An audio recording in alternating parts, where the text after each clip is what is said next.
Yo, what's going on, everybody? Welcome back to the channel, your home for everything Pittsburgh Steelers, from breaking news to bold predictions and those juicy, completely insane rumors that somehow start catching fire on Twitter at 2 a.m. when nobody should be tweeting. And let me tell you, today's topic? Absolutely wild. It's the kind of thing that makes you pause mid-scroll and go, wait, what did I just read? So grab your terrible towels, Steelers Nation, because we're diving into one of the craziest rumors making the rounds right now. Yes, you read the title right. There's talk, chatter, whispers in the football shadows that the Pittsburgh Steelers could consider trading T.J. Watt. Not a backup, not a rotational piece, but our defensive captain, our franchise sack machine, the man who bleeds black and gold, for wide receiver Terry McLaurin of the Washington Commanders. I know. Breathe. I had to sit down when I first saw it too. Now, before you throw your phone at the wall or hit dislike out of pure rage, hear me out. I'm not saying this trade is happening. I'm not saying it should happen, but I am saying the rumor's out there. And when a name like Watt gets mentioned in trade talks, even hypothetically, it's worth discussing. Why? Because these kinds of rumors, even if unrealistic, often reveal something deeper. Something about the team's direction, or how fans and analysts view the roster makeup right now. So let's unpack it. First off, let's talk value. T.J. Watt isn't just a good player. He's arguably the most dominant edge rusher in the NFL right now. He's a game changer, a tone setter, a force that offensive coordinators lose sleep over every single week.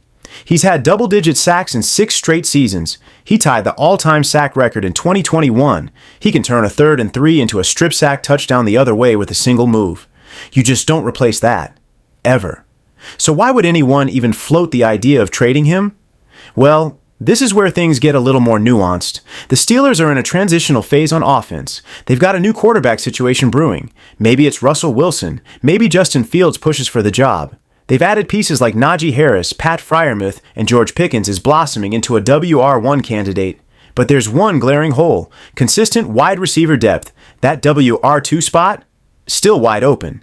And who's one of the most reliable, professional, underrated receivers in the game today? Terry McLaurin. Scary Terry is the real deal. Great hands, clean routes, consistent production no matter who's throwing him the ball. Which is saying something because the Commanders haven't exactly had Pro Bowl quarterbacks lining up lately. He's a leader, he's tough, and he doesn't complain. That's the kind of guy Mike Tomlin would love. So the argument, if you stretch it, is this. Could the Steelers be tempted to shift their investment slightly from defense to offense to help whoever's under center succeed? Could they, in some alternate universe, use Watt's massive value to bring in a weapon that transforms the offense?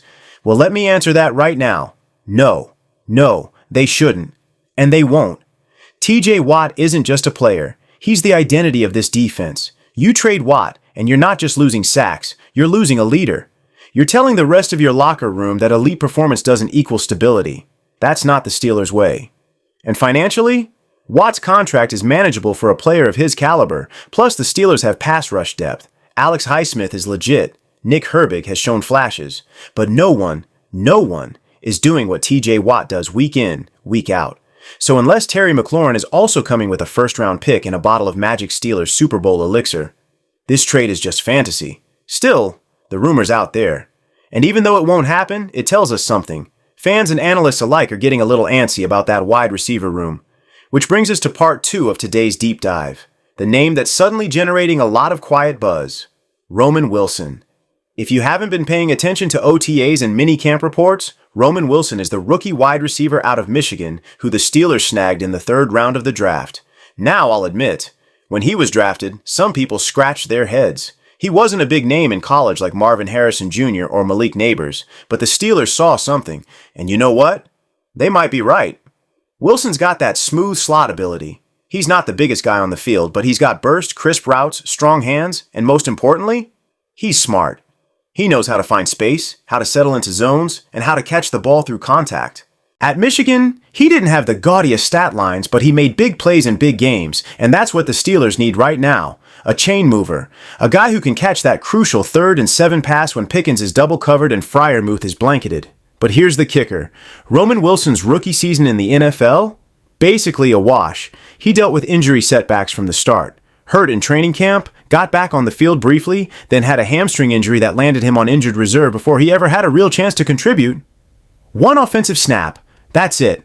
That's all he saw in the regular season. Fast forward to now, healthy, hungry, and by all accounts, he's balling at practice. Coaches are noticing. Beat reporters are noticing. His name keeps coming up as the guy who's always staying late, running extra drills, working on the jugs machine, refining routes. That's how you earn trust in Pittsburgh. You grind, and Roman's doing exactly that. So let's ask the real question. Is Roman Wilson ready to be this team's wide receiver too? That depends on how you define WR2. If we're talking about a guy who catches 60 balls for 800 yards and 5 touchdowns while drawing coverage away from Pickens? Yeah, it's possible. He's got the skill set and he's got the opportunity. Van Jefferson is a vet, sure, and he'll be in the mix. Calvin Austin has speed, but he hasn't quite proven he can be more than a gadget guy. Wilson? He's more complete. And if he continues to shine in camp and stays healthy through preseason, I think there's a very real chance he lines up as the starter in 3 wide receiver sets in Week 1.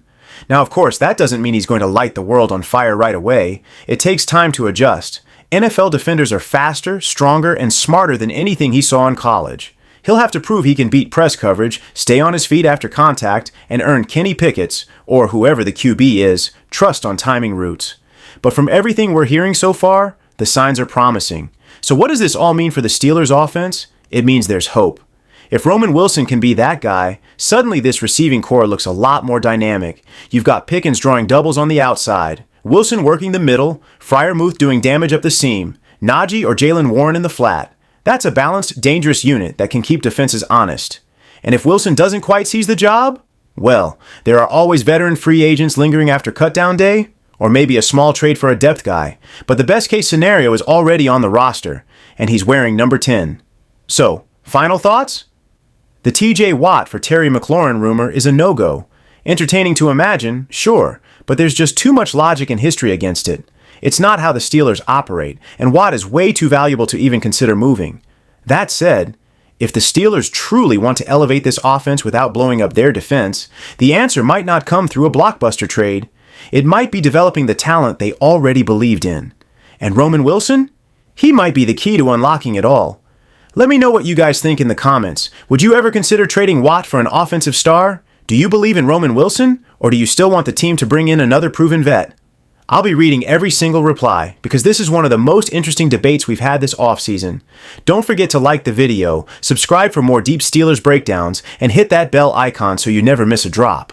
We're dropping fresh content every week, and as camp gets underway, I'll be bringing you even more updates on how Wilson's looking, how the depth chart is shaping up, and whether this team is really ready to make a playoff run. Until next time, I'm out. Stay loyal, stay loud, and as always, here we go, Steelers.